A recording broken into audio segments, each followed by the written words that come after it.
Up with KREM begins now. All right, 7 a.m. now here on our Monday morning. Welcome to Up with KREM. Great to have you with us as we kick off the work week. And boy, it's going to be a cold one at 27 degrees. Let's check in with Jeremy Lagoon now for what we can expect. Oh, well, good morning. Maybe. All right. Hi. Good morning. Coming up, we're going to talk more about this week's weather. Just a little tease of what's to come. Right now in International Falls, Minnesota, it is 32 degrees below zero, not including the wind chill, and that cold air is headed for us.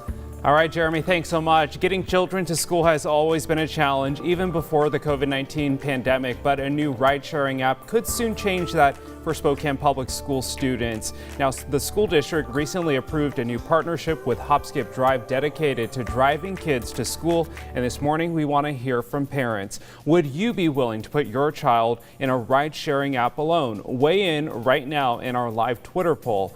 And again, we want to thank you for joining us right now on Up with KREM. Yeah, people seem to be a little bit split right now about this. Some people saying that, they would never do it, while others say that they just need some more information. So we'll be chatting about that a little bit later in the show. In the meantime, we do want to send things over to Dana Marie. Well, if you're looking to bring your workspace a little bit more zen, it turns out there's science to it. So this morning, the experts tell us how to make it both more productive and creative. I think we knew this was going to happen tonight, didn't we? All right, well, this morning, Tom Brady is the oldest player to ever win the Super Bowl. He is now 7-3 in Super Bowl games. Now, last night, the Tampa Bay Buccaneers won Super Bowl 55, defeating defending champions, the Kansas City Chiefs. Now, Brady also announced he is coming back for another season. And this morning, we'll be talking about the biggest moments of the night, from the longest halftime show, it was basically the weekend's concert, to the shortest ad. That's all coming up on Up with KREM. All right, it is 7:02 now. Jeremy. Oh, time to get you out the door and let you know what to expect in terms of weather. It's a little bit chilly out there this morning, no doubt about that. Temperatures sitting comfortably in the 20s across much of the inland northwest. A couple of stray flurries coming down, and this is really the end of it. We are going to start clearing out as things eventually start drying out here. 27 here in Spokane, 23 in Coeur d'Alene, 25 up in Sandpoint. We do have some heavier snow coming down as you make your way into the southern portions of the Idaho Panhandle. Some of that over Interstate 90. I think that's going to wind down here in the next few hours. Eventually, we are going to see a little more sunshine. We will get more of that later on today as dry air starts moving in, but it's just the start. We talked about the cold in northern Minnesota, down in Minneapolis. As we sit right now, it is 7 degrees below zero there, with a wind chill of 15 degrees below zero. And that cold air is doing what we call backing in. So it's coming down from Canada into the plains and upper Midwest, and it's going to work its way toward us. So today is actually our warmest day of the week. 34 degrees and a little sunshine this afternoon.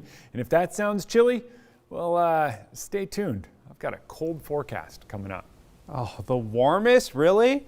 All right, Jeremy.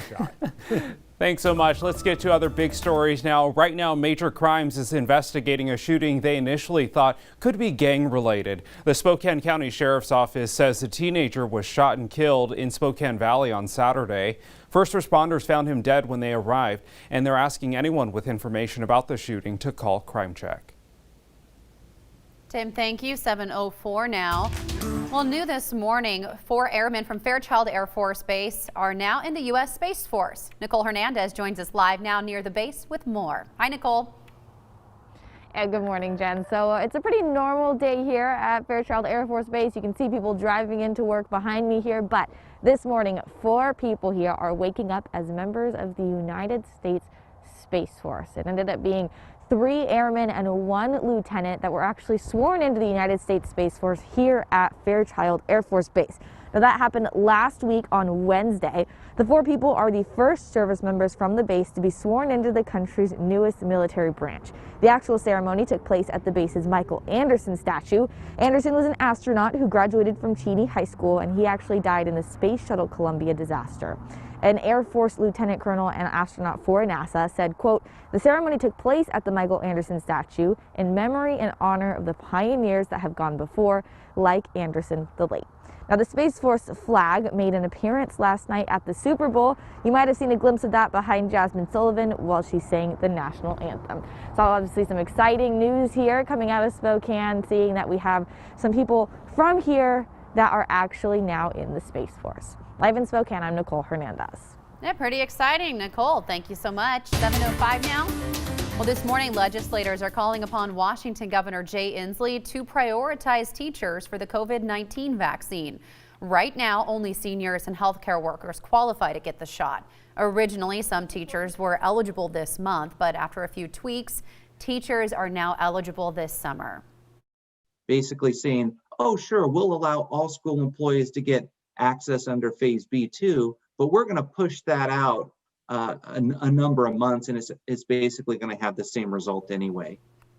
Well, some lawmakers are now pushing to move to vaccinate teachers next. They say it's possible if the entire state advances to the next phase of reopening, or by allowing just teachers to be added to the current tier of the vaccine rollout. It is worth noting, too, both Oregon and Idaho are already vaccinating their teachers. Spokane special election is tomorrow, so here are 3 things you need to know about what's on the ballot. First off, here's how to get your vote counted. Ballots were mailed to voters starting January 22nd. Now, tomorrow is the special election day. That means all mailed ballots must be postmarked by tomorrow. All official ballot drop boxes will be open until 8 p.m. tomorrow, and you must register or update your information or your vote in person by 8 p.m. tomorrow night. You can check your voter registration online at votewa.gov. Second, number 2, this levy will replace the levy that was in place. So that means this levy won't create a new tax, but will replace an increase one already paying for. Local levies are used to make up for what the state doesn't cover, like proper staffing, programs like sports, arts, and AP classes. And third, behind me right now, we have the breakdown of the property tax increase in this levy. Now, you can read more about the specifics on that tax increase on KREM.com. I also have a link on our Instagram, so you could check out that on social media as well. Now, this is important. Renters do not pay for levies. Coming up at 6 here on Up with KREM, we'll go into more detail on how this compares to property tax increases in the past. And this morning, we're talking about the science behind the perfect workspace. A local expert from North Idaho talked to me about the ideal setup. Plus, a local optometrist joins us to talk about blue light glasses and if they actually work. Dana Marie, thank you. And we are celebrating Black History Month on Up with KREM. This week, we're talking about the legacy of Karl Maxey. He made history right here in Spokane.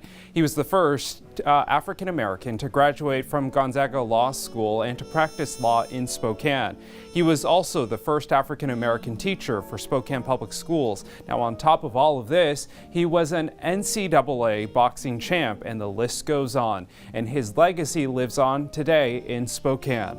This Wednesday, his son is joining us live to talk about how Spokane has changed since his father's major accomplishments.